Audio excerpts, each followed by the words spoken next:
Hello everyone, my name is Abdul-Rahman Muhammad. I'm a student at METU NCC and I currently study Triple E. This is my second year and I'll be happy to present to you my final presentation. Newton once said, "If I have seen farther than others, then it is because I have stood on the shoulders of giants." Today I'll be discussing about 3 ways engineering can improve surgery.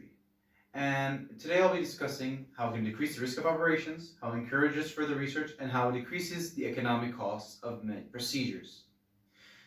So before we get into much of the detail, let me get into why I'm discussing this and why this is such a crucial thing to discuss nowadays. So according to Endurus, surgery in 2016 has been the 3rd leading cause of death in the USA. It has also been the cause of over 250 deaths in 2016, and those were just recorded, and over 440,000 deaths, recorded and unrecorded. And this just shows the significance and depth of how dangerous surgery can be, and how lacking in technology and advancements we currently are. And this just shows how much more we have to learn currently. And this is why we have to further delve into what we can do to possibly make things better for us as a society. With that said, let's move on to the first thing that we're going to discuss today, and that's how we can decrease the risk of many procedures. So, what do we mean by decreasing the risk of many procedures? Well, according to Baskabak in 2016, he states in his research that it can actually, that perhaps to decrease the risk of many operations, we have to improve our equipment, 1. 2, improve the confidence and comfort of our researchers and surgeons, and 3, improve our research. Well, if you're improving your equipment, you're better developing the accuracy and precision in which you conduct your experiments and surgeries. And if you're improving your confidence and comfort in research, then you're better performing the composure in which the system is developed upon, the foundation in which surgery is composed. Besides, a tad bit of hesitation and guess what? The patient is now passed away. And this is why we have to take very great precautions in such topics. And according to Wang and his colleagues in 2013, as you can see here on the slide, this pie chart just shows the mortality rate in which 26% of people die within the first 30 days of a craniectomy. A craniectomy is basically a very dangerous brain surgery, arguably one of the most, if not the most, dangerous brain surgery to ever occur. Throughout his research, he proved that perhaps this is a very good example on why we need to decrease the risk of operations, and he discussed this in his research very well. And now let's move on to our second topic, and that we shall discuss today, and is that perhaps through engineering, we can find a way to better improve our research and the foundation and the basis on which we set our goals upon to better improve our surgery through engineering. So according to David Haas and his colleagues in his 2016 research, they say apparently that improving our research can better improve our education, better improve the affordability at which it is upheld, and perhaps provide a better ease of use and access, and give much more time efficiency. And I know this may seem a bit overlapping with the previous and the next topic, but this is very different, because better education isn't just better education in surgery itself, but better education overall in surgery, in pathology, and everything that concerns with medicine itself.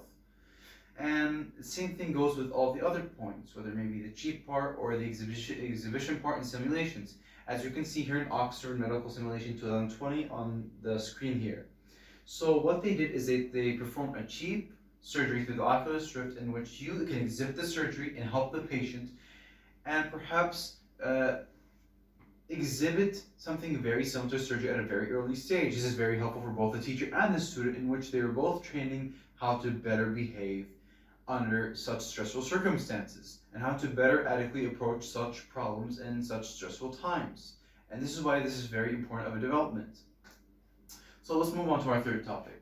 Our third topic will be how it decreases the economic cost of many procedures. According to Cliff in 2015, one of the most expensive surgeries and one of the most common procedures for old people is bypass surgery. In 2013, the USA, as you can see here, had the cost of bypass surgery being $75,000. Yes, you heard me right, $75,000. Over here on the y-axis, you have the countries, with USA being in the lead, and you have the number, the cost in which the surgery is performed. This research was conducted in 2015, and it just shows how insane prices can be. There's no way we can afford these things.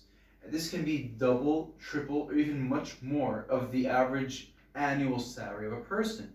And this is just absolute insanity for one to actually expect that he can afford this.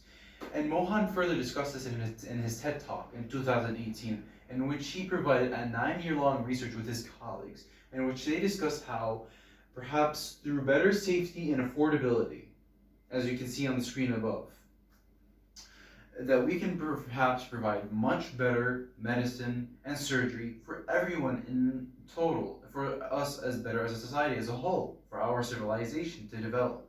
And that perhaps through better development of safety and affordability, we would actually be better performing surgery in people, because now we have better motivation to actually learn more about this. If it were too expensive, then we can't really learn more about it, and nor can we actually help people develop and heal.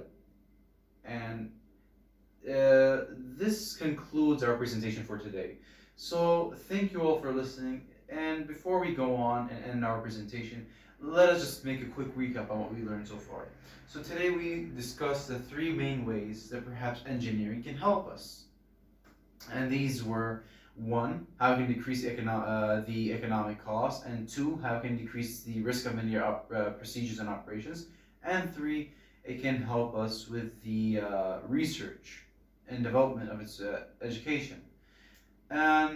So what do I want for you to take from this? I want you to understand that perhaps we aren't as sophisticated as we think we are, and perhaps we are very lacking in our education, and perhaps there's much more to learn for us as a people, as a society as a whole. Thank you all for listening today. Here are my references. You can contact me via WhatsApp, Facebook, Skype, or whatever formats are available here on the screen, or you can simply ask me any inquiry after the presentation. Thank you all for listening. With that said, take care and peace.